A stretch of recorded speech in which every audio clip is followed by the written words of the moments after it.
네, 어제 오후에 시작된 조국 법무부 장관 후보자의 기자간담회가 오늘 새벽이 돼서야 끝이 났습니다. 자신을 둘러싼 각종 의혹을 해명한 가운데 한국당이 잠시 후 2시부터 이를 반박하는 기자간담회를 개최할 것으로 보입니다. 네, 오늘 두 분과 관련 내용 짚어볼 텐데요. 장성호 건국대 행정대학원장, 김홍국 경기대 겸임교수 나오셨습니다. 두 분 어서 오십시오. 어서 오십시오. 네, 안녕하세요. 자, 조국 후보자에 대한 인사청문회가 무산이 되면서 어제 국회에서 사상 초유의 국무위원 후보자에 대한 기자간담회가 열렸습니다. 조 후보자가 이제 그 간담회에 앞서서 밤을 새서라도 본인에 대한 의혹을 철저하게 소명하겠다고 밝혔고 8시간 넘게 적극적으로 해명에 임했는데 이에 대한 평은 좀 이제 엇갈리는 것 같습니다. 일단 어제 간담회에 대한 두 분의 총평부터 좀 먼저 들어보겠습니다. 장 교수님. 예. 글쎄, 저는 청문회가 법적인 절차 아니겠습니까? 예. 국민이 정한 그 법적인 절차에 따라서 인사청문회를 해야 되는데 그것을 하지 못하고 셀프 청문회라고 이제 이름을 붙일 수도 있고 예. 물론 홍익표 의원이 사회까지 보면서 국회 본청 246호에서 기자간담회를 했는데 어쨌건 국민의 눈 한 사람으로서 이것을 보기에는 상당히 부끄럽고 안타깝다 이렇게 생각이 듭니다. 예. 국회라는 그런 민의 전당에서 사실은 일정 부분 이것은 또 법적인 절차도 저는 어겼다고 보고 그리고 물론 같은 집권 여당이고 장관도 행정부도 민주당이 배출한 대통령이고 장관이지만 그러나 어차피 후보자를 검증하는 것은 민주당이나 한국당은 똑같은 입장에서 해야 되는 것 아니겠습니까? 예. 그런 차원에서 민주당 홍익표 의원이 사회를 보고 인사청문회를 대신한 물론 이것을 이제 기자간담회라고 얘기를 해서 저는 그 내용 자체를 떠나서 네. 이런 법적인 절차를 무시하는 것은 좀 부적절했던 것이 아닌가 이렇게 안타까움을 일단은 말씀을 드리고 네. 물론 해명 자체도 한계가 있다고 봅니다. 기자들도 3시간밖에 주어지지 않았기 때문에 어떤 자료를 사전에 충분히 공식적인 자료를 인지하고 가는 것이 아니고 받은 것도 그동안 아니고요. 이제 취재해서 듣고 그리고 신문을 보고 자기들이 최대한 취재한 내용을 가지고 질문을 갑자기 하게 됐고 물론 조국 후보자는 이거에 대해 상당히 많은 준비를 해왔는데 그러나 이제 보면은 몰랐다 이번에 알았다 확인해 보겠다 그리고 어떤 자료를 구체적으로 하면 법적으로 불가능하다 그리고 내가 잘못 얘기하면 검찰총장한테 이것을 압력을 넣는 그런 것들 때문에 상당히 이제 어떤 핵심적인 내용을 이제 피해 가기 때문에 조국 후보자 입장에서는 그런 일단을 상당히 국민들한테 어필하고 싶은 그런 마음은 있을 것 같다 이렇게 이제 인정을 하면서도 예.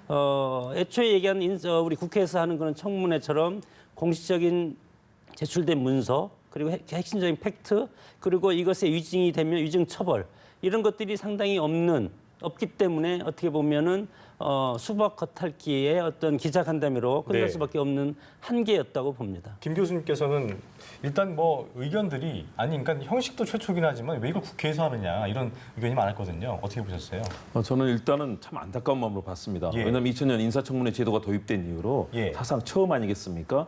그리고 여당과 야당이 합의를 하지 못하고 다시 말해서 국회와 정당의 무기력함과 무능력을 드러냈다. 네. 일단은 집권 여당으로서는 당연히 야당을 어떻게든 설득해서 되는 정치력 부족이 일단 문제고요. 집권 여당의 무한 책임입니다. 반면에 야당인 또 이 일야당인 자유한국당 계속해서 저는 사실상 청문회를 할 의도가 없었다고 봅니다. 왜냐하면 청문회에서 뭔가 핵심적인 스모킹건으로 조국 후보자를 그동안 낙마시킬 수 있는 그런 부분이 있어야 되는데 예. 어제까지 제기된 바로는 그런 부분을 사실 찾을 수 없거든요. 오늘 이제 과연 야당의 자유한국당의 기자간담회에서 어떤 내용이 나올지 모르겠는데요. 예. 그렇기 때문에 계속해서 시간을 끌고 증인 문제 또 날짜의 문제 법사위를 산회시킨다든가 그리고 어제라도 합의한다면 오늘 하루라도 사실은 청문회를 할 수 있거든요. 뭔가 그런 방법을 찾을 수 있는데도 불구하고 끝까지 청문회를 외면했다는 측면에서 저는 집권 여당과 또 제1야당의 두 이 책임에 대해서 얘기를 해야 되고요. 또 청문회가 열리는 원래 이제 인사청문회라는 것이 국회에서 열리는 것 아니겠습니까? 저는 장소는 큰 무리는 없다고 봅니다. 국민들께 알려드린 자리 그리고 후보자 입장에서 본다면 그렇게 많은 국무총리 후보자보다 더 많은 의혹이 제기됐는데 거기에 대해서 본인이 직접 해명할 국민들께 말씀드릴 기회가 없었기 때문에 마지막으로 여당, 야당이 절충하지 못하는 가운데 본인의 입장을 최소한도 국민들께 설명을 드리는 자리였다. 불가피한 자리였다고 저는 판단합니다. 대신에 예. 이 자리가 정말로 제대로 된 증거라든가 또는 증인 위증이라든가 이런 데 관련된 인사청문회 최소한 제도적인 그런 완결성을 갖추지 못했기 때문에 네. 어제의 답변이 완벽하지 못한 부분들이 분명히 있었거든요. 그런 측면에서는 앞으로 이제 검찰 조사 지금 계속 진행이 되고 있는데요. 예. 거기에서 이 부분이 보완이 될 것인데 이제는 국민의 시간이 됐다. 여당도 야당도 할 일을 이제 오늘 한국당이 이 간담회까지 하면 예. 이제 국민들께서 판단하실 거고요. 이제는 또 대통령의 시간이 됐습니다. 그렇기 때문에 민주주의 3권은 분립에 따라서 입법부의 시간 그리고 행정부의 시간, 사법부의 시간은 진행되고 있습니다. 그렇기 때문에 예. 이제부터 제대로 된 검증이 나올 거고 만일에 부담이 된다면 대통령 임명할 수 있겠습니까? 그러나 대통령은 또 국정 운영을 위해서 또 해야 되는 측면도 있기 때문에 그렇죠. 지금부터가 굉장히 급박한 시간이 되리라고 봅니다. 네. 이제 자, 저는 두 좀 분, 이제 예, 안타까운 말씀하시죠. 것이 국회 본청 246호 어제 조국 후보자도 여기에서 기자간담회를 했고 예. 지금 보이는 것도 이제 같은 곳이죠. 한국당도 마찬가지로 같은 장소에서 하는데 장소가 저는 좀 안타까운 생각이 들었습니다. 조국 후보자는 장관 후보자이기 때문에 굳이 국회에서 하지 않아도 기자들이 많이 몰려갈 텐데 광화문 시내에 상당히 장소가 뭐 찾지 못했는지는 모르지만 그래도 상징적으로 국회가 국민의 대표기관이기 때문에 국회에서 내 청문회를 받아주지 않으니까 내가 국회에 가서 집권 여당 대표와 원내대표의 도움을 얻어서 이렇게 했는데 국회 본청 246호가 어제는 의원총회 장소로 빌렸는데 나중에 이것을 변경을 해야 되는데 변경을 하지 않고 그냥 썼기 때문에 이런 것도 국회법의 사실은 위반이거든요. 이런 것들이 세심하지 못했다 이렇게 생각이 들고 그런 차원에서 어제 그런 그 기자간담회 장소와 예. 관련해서 좀 안타까운 그런 생각이 듭니다. 예. 그런 부분은 이제 정당에서 저는 해결해야 될 문제라고 봅니다. 그리고 국회 차원이고요. 대신에 우리가 진짜 본질을 저는 볼 필요가 있다고 생각합니다. 왜 조국 후보자에 대한 인사청문회가 이렇게 여야 간의 전쟁 양상이 돼버렸고 대한민국을 마치 모든 것을 흐트리는 정쟁의 대립의 장이 돼버렸는가. 예, 예. 저는 후보자를 제대로 검증하고 과연 제대로 법무장관을 할 수 있는 능력이 있는 것인지 경력과 또 정책에 대한 부분도 봐야 되고요. 도덕성에 대한 부분도 저는 인사청문회가 열렸다면 충분히 더 많은 검증이 가능했으리라고 보는데요. 결국 네. 여당 야당이 합의를 내지 못했다. 저는 지역적인 문제에 자꾸 매달리다 보면은 결국은 우리가 본질을 놓친 채 조국 후보자라는 인물이 등장하고 대통령의 지명을 최소한 받았는데 과연 이 사람을 국민들이 받아들일 것인가 말 것인가를 생각해야 되는데 자꾸 주변의 문제 그리고 사실은 저도 뭐 언론인 출신이지만 너무나도 확인되지 않은 많은 얘기가 나오면서 조국 후보자가 마치 범죄자인 것처럼 이런 국민적인 인식이 일부 가해졌단 말입니다. 저는 그런 측면에서 지금 남은 시간이라도 최대한 검증해서 과연 이 사람이 법무장관을 할 수 있는 사람인지 그리고 정책 능력과 그런 도덕성에 대해서 과연 흠이 있는지 없는지를 최종적으로 봐야 되는 거 아닌가 이런 생각을 합니다. 예. 자, 저희가 지금 화면을 좀 설명을 해드릴게요. 두 예. 분께서 아까 말씀해 주셨습니다만 한국당이 잠시 뒤 이제 2시부터 어제 기자간담회가 진행됐던 같은 장소에서 조 후보자의 어제 기자회견의 내용을 반박하는 언론 간담회를 진행할 예정입니다. 이제 곧 2시가 되니까요. 잠시 뒤면 바로 네. 시작을 할 것 같은데요. 예. 일단은 뭐 두 분께서는 어떤 뭐 장소에 대한 부분이라던가 어제 내용에 대한 부분 또 형식의 한계에 대해서 이제 여러 가지 이야기를 해주셨고 이제 잠시 뒤면은 이제 한국당의 간담회가 진행이 예. 될 것 같고요. 지금 나경원 원내대표의 나경원 모습도 원내대표 보이고요. 모습이 또 여상규 법사위원장의 모습도 보이고. 예. 아마 오늘이 이제 오늘 간담회에서는 국회 법사위 소속 한국당 의원들이 조국 후보자의 거짓 실체를 밝힌다는 제목으로 간담회를 열게 되는 것인데요. 간담회에서는 뭐 주로 이제 팩트체크 형식으로 진행이 될 것으로 보이는데 조 후보자의 딸 학사비리 의혹도 그렇고요. 사모펀드 투자 논란도 그렇고 웅동학원과 부동산 의혹 등에 대한 팩트체크 형식으로 오늘 간담회가 잠시 후에부터 진행될 것으로 보입니다. 네, 나경원 원내대표의 모두 발언을 먼저 듣고요. 또 예. 여상규 법사위원장의 이야기를 듣고 전해드린 것처럼 이제 세 가지 세션으로 나눠진 간담회가 이제 진행이 될 것으로 보입니다. 네. 교수님, 이 장소를 246호로 한 것은 뭔가 좀 반박의 의미를 좀 더 극대화시켰다 그런 거라고 봐야겠죠? 그렇죠. 예. 자유한국당 입장에서는 국민들께 조국 후보자의 그런 여러 가지 해명들, 또 국민들께 밝힌 얘기들이 진정성이 부족했다. 그리고 자유한국당 나름대로 그동안 여러 가지 추적했던 내용이 있지 않았겠습니까? 청문회가 열린다면 꼭 하고 싶었던 얘기들을 이 자리에서 그대로 반박함으로써 조국 후보자가 했던 얘기들에 대해서 자유한국당이 가지고 했던 여러 가지 주장들을 다시 한번 보여주겠다. 굉장히 반박성이고 조국 후보자를 거짓 실체를 밝힌다고 하지 않았습니까? 예. 아무래도 역시 낮춰서 후보자 자격이 없다는 것들을 밝히기 위한 그런 자유한국당 나름대로의 상징성을 가진 것으로 보입니다. 예.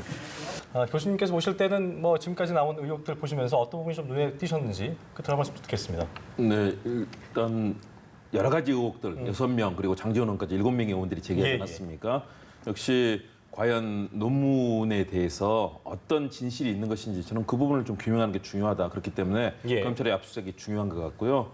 또 사모펀드 관련해서는 여러 가지 주장들이 나오고 있는데 아직은 그러나 그 연계의 고리들 조 후보자나 또 부인이 직접 연계돼서 이루어지는 그런 것들이 나오지 않았기 때문에 이제 이 세션에서 어떤 내용이 나올지 상당히 궁금하고요. 역시 논문과 또 관련됐던 교수 여러분들이 있기 때문에 그분들이 어떤 역할을 했는지 그리고 조 후보자나 또 부인이 정말로 직접 개입됐었는지 그 부분을 저는 오늘 청문회에서 밝히기는 어려워 보입니다. 왜냐하면 계속된 주장들이 나오고 있고 과거에 나왔던 내용들이 다시 의원들이 정리해서 지금 얘기하고 있거든요. 예. 그런 측면에서 검찰 조사에서 밝힐 부분이 있고 또 조 후보자가 또 기회가 된다면 또 정확하게 좀 밝힐 그런 내용도 있지 않나 생각이 듭니다. 예.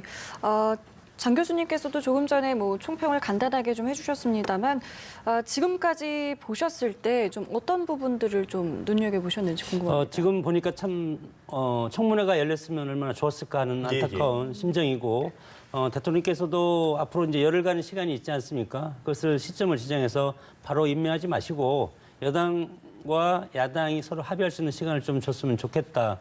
이것은 지금 보니까 사실관계 문제지 범죄적인 문제는 아니지 않는가. 이렇게 봤을 때 도덕성이 정말로 도덕성의 흠결이 있냐 없냐 이런 것들이 지금 상당히 중요하고 크게 네 가지 아닙니까? 사모펀드 장학금, 논문 그리고 웅동학원 문제 이런 것들이 각각의 기자회견만으로는 해결할 수가 없는 것이고 계속 정치적 공방 그리고 국민적 의혹만 계속 남을 가능성이 상당히 크기 때문에 예. 일정 부분 어떤 법적인 그런 처벌이 가능한 위증의 어떤 처벌이 가능한 청문회를 열어서 예. 여당과 야당이 여기에서 진실을 가지고 격돌하고 그것을 국민이 판단하는 그런 절차를 거쳤으면 좋겠습니다. 네, 예. 저희가 1분 정도만 드리겠습니다. 청문회가 다시금 열릴 수 있는 가능성 어떻게 예상하는지 좀 듣고 마무리 짓겠습니다. 저는 사실상 이미 끝이 났다고 봅니다. 왜냐하면 자유한국당이 그동안 보여줬고 어제까지 사실 어제도 가능성이 있었거든요. 그럼에도 불구하고 이렇게 진행이 됐고 오늘 더군다나 반박 또 기자 간담회에서 조 후보자를 사실상 이제 범법자로 몰고 있는 것 아니겠습니까? 그렇다면 여당과의 협의 가능성은 저는 좀 어려워졌다고 보고요. 조국 후보자가 얘기했던 것들 그리고 앞으로도 마지막 남은 기간 동안 임명의 기간 동안에 여러 가지 언론의 추적 보도가 있을 거고 또 야당의 주장들이 있을 거고 여당의 반박이 있을 거고요. 그런 측면에서 저는 진실들을 좀 더 규명할 필요가 있다. 그러나 이미 사법부가 개입이 돼서 검찰이 조사를 하고 있기 때문에 네. 밝혀질 부분들이 있고요. 국가 운영을 위해서는 이제 정기국회 이제 시작이 이미 된 상황인데 이렇게 대한민국 전체가 국정 운영에서 올스톱돼 있고 앞으로 정기국회 또 연말에 예산안 내년 총선까지 이렇게 갈등과 대립으로만 가면 안 되거든요. 네. 그리고 모든 법안들이 지금 통과도 되지 않은 채 15,000건 넘는 그 법안들이 지금 계류가 돼 있습니다. 저는 대통령으로서는 판단할 수밖에 없다. 저는 대통령이 재송부를 요청하고 임명할 절차를 이미 밟을 수밖에 없는 상황이 왔다고 보는데요. 여당도 야당도 이 상황을 정말 최대한 안정된 국정을 위해서 서로 얘기하고 토론하고 협력하는 자세로 국민들을 좀 안심시킬 필요가 있지 않나. 여당의 정치력 예. 그리고 야당의 초당적 협력 이 부분이 필요해 보입니다. 예, 알겠습니다. 저희 오늘 두 분 말씀은 여기서 마무리 짓겠습니다. 지금까지 장성호 건국대 행정대학원장, 김홍구 경기대 겸임교수와 함께했습니다. 오늘 말씀 고맙습니다. 고맙습니다. 네.